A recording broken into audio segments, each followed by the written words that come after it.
The new government funding bill slipped a provision into the 2018 Farm Bill that will ban nearly all hemp products sold in stores. Deputy Executive Director of the Ohio Cannabis Coalition, Adrian Robbins, joins me now to share more on their perspective. So first off, what did the 2018 Farm Bill originally state that created a loophole allowing the hemp industry to grow so large? Great question, because this really does all go back to 2018. So back in 2018, this loophole was created. It was accidental. At the time, the federal government was just trying to allow hemp farmers to grow hemp that could be made into CBD creams or rope or textiles. Unfortunately, what ended up happening was this new industry of synthetic drugs that ended up flooding communities all across the nation and all across here in Ohio. That's where we ended up starting to see these Delta 8s, these Delta 10s.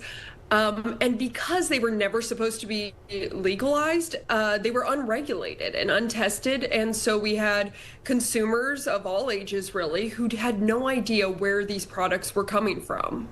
Yeah, and I'm wondering if you could explain why it's important to clarify this loophole at this point. What do you think this will help?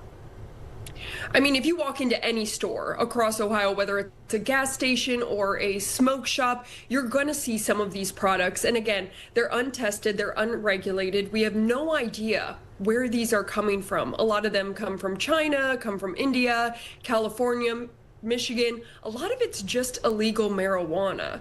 And again, these are products that people are ingesting, that people are smoking, and we don't know what chemicals are on them. That's really concerning to me, and I think that's concerning to most of Ohio. So the move by the federal government was a welcome one when it comes to reining in some of these products and closing that gray area, especially here in Ohio, where we do have a regulated, safe, tested industry for cannabis. Now, you've been urging for legislation on the intoxicating hemp products, and Governor DeWine, he actually tried to ban some of these products because he said some of them looked like candy. He was holding up examples a couple weeks ago. We had that here on the news.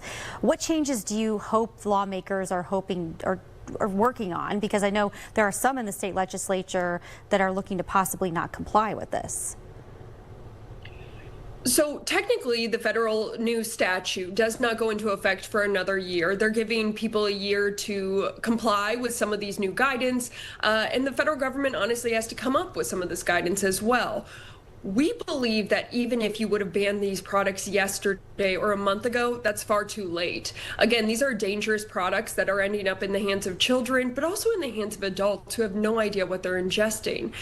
So our hope is that state lawmakers will mirror the federal language here, but have it go into effect much sooner because, again, every day that these products remain on the shelf, we think is one day too long. And real quick, is there a difference between some of them? Are they all intoxicating or are some non-intoxicating? If you have non-intoxicating hemp products such as CBD, maybe your grandma's knee cream that she likes to use or whatnot, those will not be affected by this legislation. Hemp farmers are not affected by this change. Again, these are the products that have been synthetically made in labs that are being shipped in from other countries and other states and aren't regulated. Those are the products that we're going to stop seeing. And I think a majority of people can understand it's pretty common sense.